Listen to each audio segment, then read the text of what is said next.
Immigrants in Brooklyn and indeed all across America have been rocked by the news that the 2020 census will include a citizenship question. And already, the Trump administration is being criticized and sued. Many people are nervous, anxious, even angry. Not only immigrants, but family, employers, friends. My guests are Medgar Evers College professor John Flateau, the director of the Census Information Center at Medgar Evers, and an expert in public policy, research, voting rights, redistricting, you name it, you name it. We'll talk about all that. Pastor Gilford Monrose, director of faith-based clergy initiatives in the office of Brooklyn Borough President Eric Adams, and Mohammed Razvi, executive director of the Council of People's Organizations. Thank you for being my guests. Thank you, for Professor. coming to discuss this very important problem. Yes. You know, there are thousands of people who participate in the census, but a lot of people don't know what the census is. They don't know what the benefits are. They don't know why they should participate. So let's begin with that question. So the census is a federally mandated exercise, the decennial census, decennial meaning once every 10 years. Actually, our United States Constitution mandates that every single person throughout the United States is to be counted by the federal government. And that process now takes place through the U.S. Census Bureau and under the aegis of the U.S. Department of Commerce. It's the largest single civilian undertaking exercise that takes place in our country once every 10 years. There are other kinds of surveys that the federal government does, but that's the key exercise. And those numbers, those counts, are used for a few very critical reasons. One is to allocate our congressional representation in our national legislature, the U.S. House of Representatives, once every 10 years. So depending on what the count is in the various 50 states, that will determine how many members they will have in the U.S. House of Representatives. And the spinoff of that is that will also determine how many votes each state has in the Electoral College, which picks the President of the United States. So those counts are very important in terms of political representation. They're also, those national counts are also used by the federal, state, and local governments to allocate programs, publicly funded programs and services throughout our nation. And the number that the federal government uses census data for is $675 billion a year. The federal government allocates based on those census counts. So those are just two very important purposes of the census. And the third is that those numbers are also used for civil rights and voting rights enforcement, because we are counted according to racial categories, not just how many of us there are, but how many people of African descent, Asian, Latino, Native American. Those counts are also included in the numbers, and that set of data is used when anti-discrimination cases are being brought to prove whether or not minority groups are being discriminated against. So those are some of the very important uses of that U.S. Census data. Mr. Razvi, you represent a very important group here. You were nodding your head, so. Yeah, absolutely. I'm nodding my head because we are representing a large number of Muslims and South Asians in the community, and we are already feeling the effects of our wonderful president as he's making other suggestions, and this just add to the worries of our community. I mean, the damage basically has been done. The people are afraid, and we are working with ethnic news media and trying to make sure the word gets out that, you know, at this moment, it's not the question that's there. However, we are working with the mayor's office and with the governor's office to hire attorneys so we can get many of the community members also become citizens, and also if they have any issues to clear the immigration issues. And this is what we have been doing. And we're focused on heavily on getting the word out. And that word is, don't be afraid. We need to participate. This is not the end. Pastor, I know there are many churches in Brooklyn that have a significant number of immigrants. What are these members of church congregations saying to you? So the Census 2020, and by the way, you did a great job. I was like one of your students in your class listening to you just now when you opened the question. Thank you. I passed. I think that the Census 2020 has not really come to reality yet in most congregations. The understanding of it. Yeah, and I think that the idea of we coming together now is to really heighten the awareness that this needs to be done.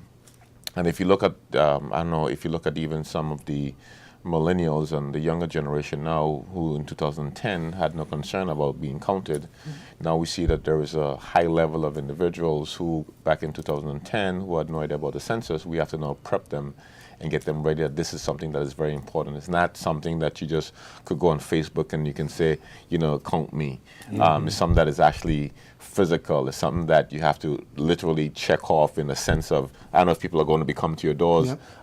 but That's it's the follow-up. Yeah, but the idea is that it's more than just being on the internet or something on social media. So I think in the conversation that we have as faith leaders across the board is to sensitize our congregations to talk about the seriousness of being counted. Professor, a lot of my students don't understand the census. Yes.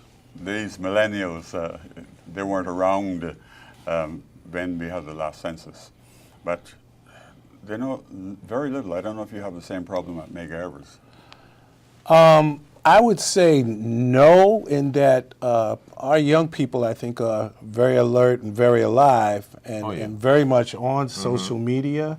And I think because of not only this red flag that is going up around the citizen question, but some other kinds of civic events, the gun control debate that's going on is awakening our millennials, and I think, and they're beginning, I think, more and more to make the connection between public policy or what government is or isn't doing, and its connection to public policy and politics. Yeah, but you're a professor in political science, so I would expect your students to be aware of all this. But outside of your political science students, the general student population, they weren't around for the last census. This is true. So, or they were counted by their parents. Right.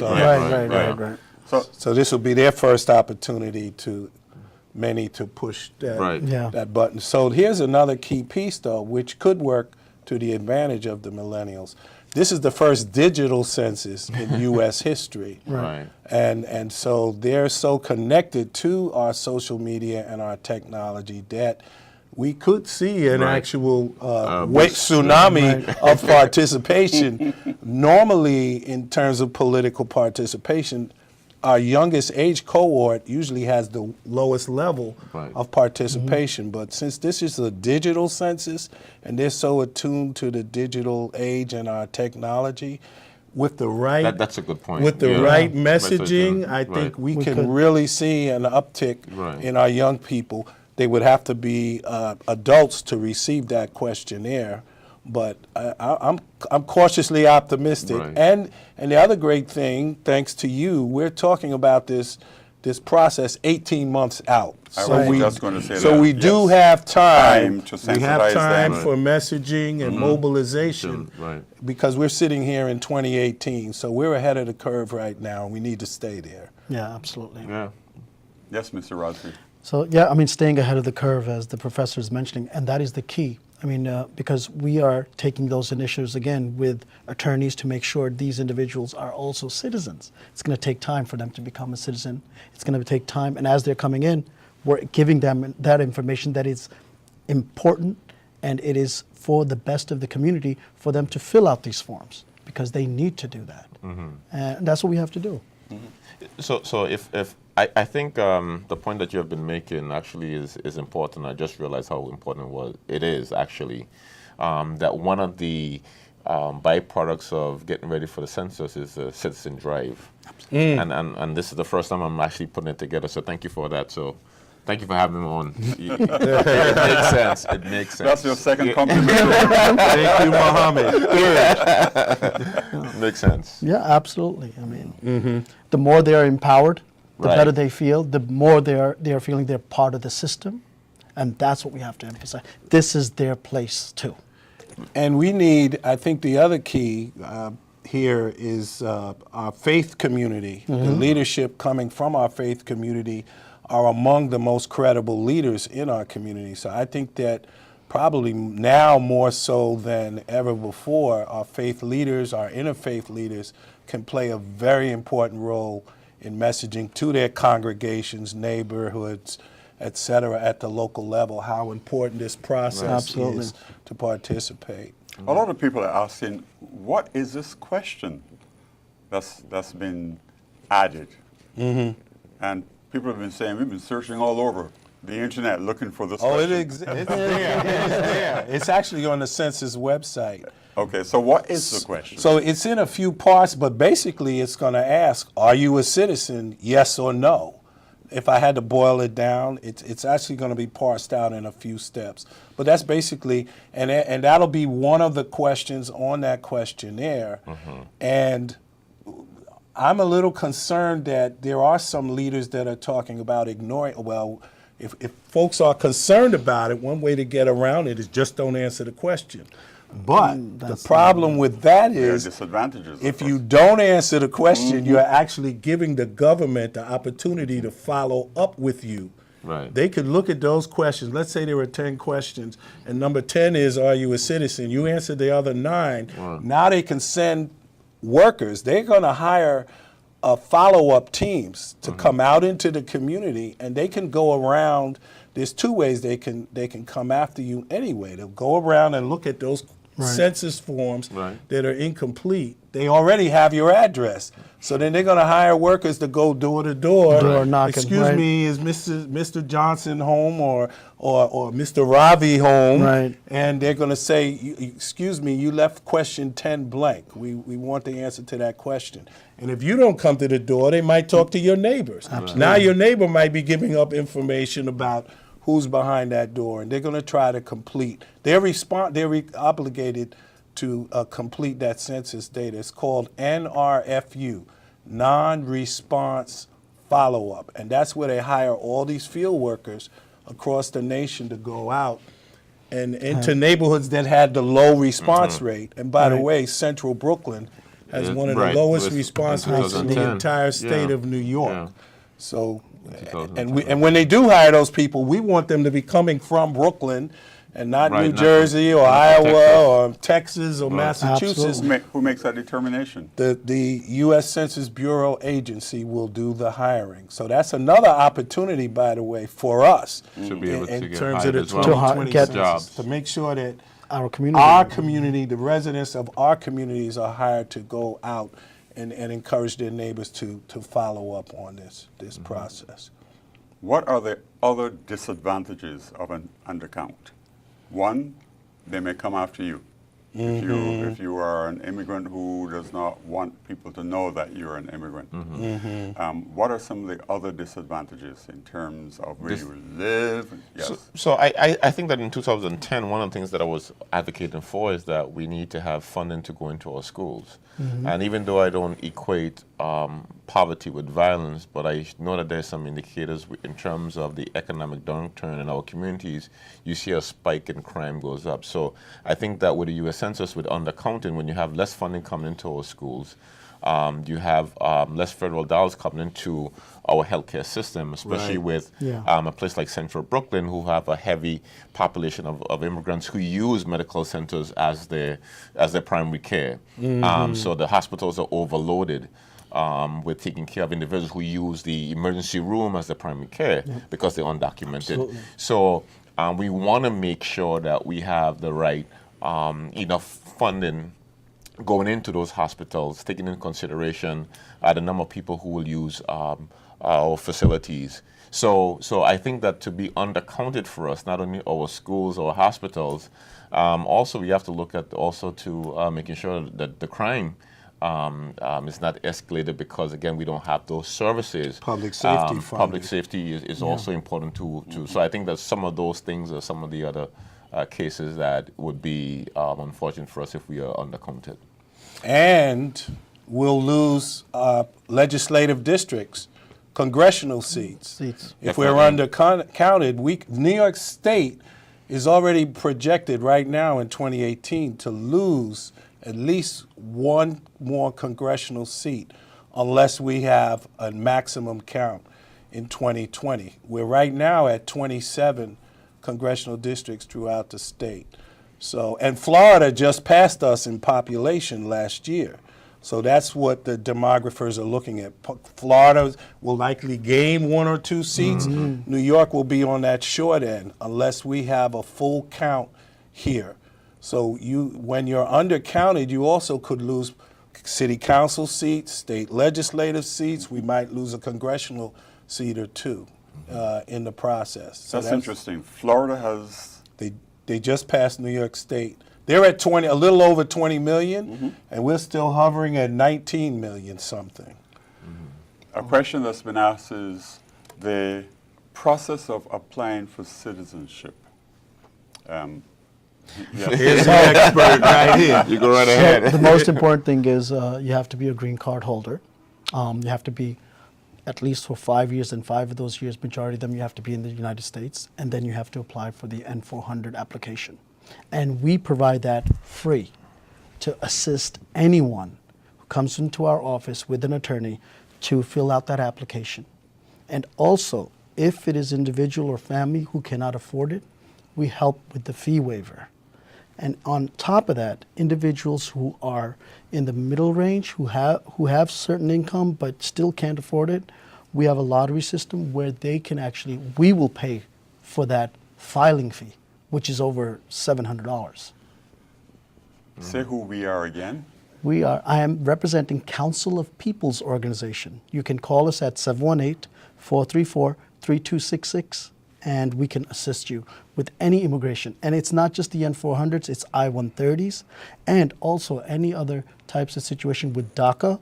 We are assisting any person and everyone that's in Brooklyn and beyond. What about the length of time it takes to get citizenship? So after the application, usually takes 2 to 3 months, and then they will get a date to appear. To appear for a test, for the citizenship test. And within that time, we also provide free citizenship classes to individuals so they're prepared. Right. We have a 99.9% rating. Any person who goes through our citizenship classes becomes a citizen and is ready for that test. Right. Can you participate in the census if you are not a citizen? Absolutely, you are able to. And you know, well, you should. we're in a new we're in a new zone now as far as government administration. So historically, when the Census Bureau figures out that there are certain neighborhoods like immigrant areas, they have historically hired persons who are permanent residents, not yet citizens. But there's no guarantee that, given who's running the federal government, that option will be available in 2020. I would just caution us on that. Right. Unless we have divine intervention, you work on that for us. And I think too, thinking about what we did 10 years ago, we're thinking about these new American centers popping up. Around Brooklyn and those areas of the highly populated immigrants to fast forward them into making sure that we do a big drive in going to citizenship. So I think that these centers should be, our community should be thinking about what Copo is doing on Coney Island for his population. He's serving everyone. But I think that we have to then expand that. And of course, we're going to be praying that President Trump is a Christian, he said, and so we are hoping that God will move on his heart so we can get the right count and the right people and the right formula and the right mix into the process. Yes, absolutely. There are people who are saying that the concern is overblown. There should be no reason to be concerned about the fact that there's going to be this question on the census. I think the only individuals who would say that would be residents or citizens, I would say, Right. but not people who are concerned about being undercounted in an area where it's heavily immigrant. You have to understand that if we are undercounted by, let's say, by 10, and the hospital is receiving money thinking that I'm the only one using the service, but there's actually 900 people using the same service for the same money, you can see the quality of even healthcare going down. Absolutely. So it will never be an overblown situation for us because we live in those communities. Other individuals who would say that, they're probably not living in our communities. So we live side by side with our brothers and sisters who are undocumented, and we are saying that we want everyone to be counted so that we can share together with all the services that the government needs to provide to our citizens. And again, New York City and certain areas such as Central Brooklyn have historically been the epicenter of the undercount. That was before you put this question on the table. And just to give you a number, New York City, 60% of New York City residents filled out the form in 2010. Only 60%. Only Right. 60, Right. yes. So while we were doing 60% in New York City, the rest of New York State was at 80%. Okay? So And that's the percentage of Of- immigrants in no, that's No, total. that's No, that's total. Total. So if you go into an immigrant neighborhood in 2010, maybe it was at 30 or 35%. Yes, yes. It's because average citywide. Well, so in Park Slope and Brooklyn Heights, it was 75 or 80%. Right. In East Flatbush and Bed-Stuy, it was barely 40%. So it averaged out You're about right. 60% citywide. So that was before you added this one more Question. wrinkle in the process where people have to think about, wow, no, I'm not a citizen, but I don't want the government to know that I'm not a citizen or my visa expired. So that's going to, there is cause for That's gonna concern there. contribute Don't to a very low number. underestimate, right. Right. Yeah. Razvi, you were saying Yeah, we have to realize New York City itself, 75% of the community that's living here is either one of the parents either foreign born or one of the, the siblings is foreign born. And they're here. And it would cause that family perhaps not to fill out that form if you're going to ask these certain questions because they're already feeling fear. And especially in the Muslim community, from the ban all the way to all the initiatives that he has taken, it has caused such a fear. And it doesn't just work, it doesn't just happen just in the Muslim community. We have to understand these immigrants are doing those odd jobs which nobody else does, no citizen would do. What is it? Taking out the garbage, washing the dishes in those restaurants. All those jobs which many citizens would not participate in sometimes. And these individuals are living side by side, working side by side. If it's going to affect one community or immigrant community, it's going to affect all these immigrant communities. And believe me, the news regarding this issue travels like lightning in these immigrant communities because they're afraid of the big brother. They're afraid of that government. And it's not just a question, by the way, because there are ICE raids going on Absolutely. right now. That only adds to the woes. At the courthouse door, Absolutely. outside of certain public schools in certain neighborhoods. So this is an added anxiety that this question is going to. And people have been asking if, in light of all this, if it's a political decision to add that question. I think it is. I think it is I too think as so. well. Absolutely. Because the Census Bureau, as a governmental agency, was proceeding without that question. But it was one of the highest ranking political appointees in the current national administration that on March 29th, pretty much at the last minute, Right. insisted that that question be added. The last test, the Census Bureau has been running tests on the questionnaire for the last 4 or 5 years.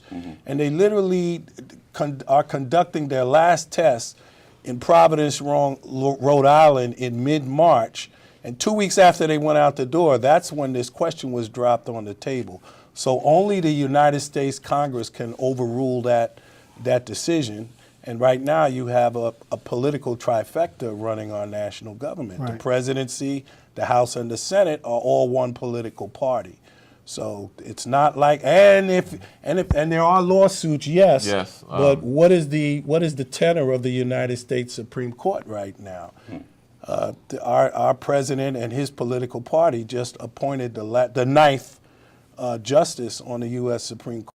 So I wouldn't be cautiously optimistic even that Right. those lawsuits are going to overturn this decision. So it's best that we prepare, Right. prepare for the worst and pray for the best. Yeah. Absolutely, You know, in absolutely, this absolutely, situation. absolutely, and I'm with it. And you're with it. Absolutely. Oh, yeah. Have to be. Listen, I want to thank you, gentlemen, for being on Brooklyn 45 to discuss this. It's not a 2020 down the road problem. Correct. It's, It's as you here said now. earlier, we got to prepare for it Right now. from now. Otherwise, we're going to be left in the basket with nothing in the basket. Absolutely.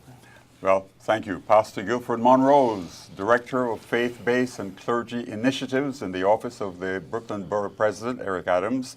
Mohammed Razvi, Executive Director of the Council of People's Organization, COPO. And John Flateau, Dr. John Flateau, Political Science Professor at Medgar Evers and Director of the Census Information Center there. You can watch this program on our YouTube site, youtube.com/Brooklyn45TV. And please visit our Facebook page, like us, and post your comments about this program. And also tell us about some topics you'd like us to feature on upcoming Brooklyn 45 programs.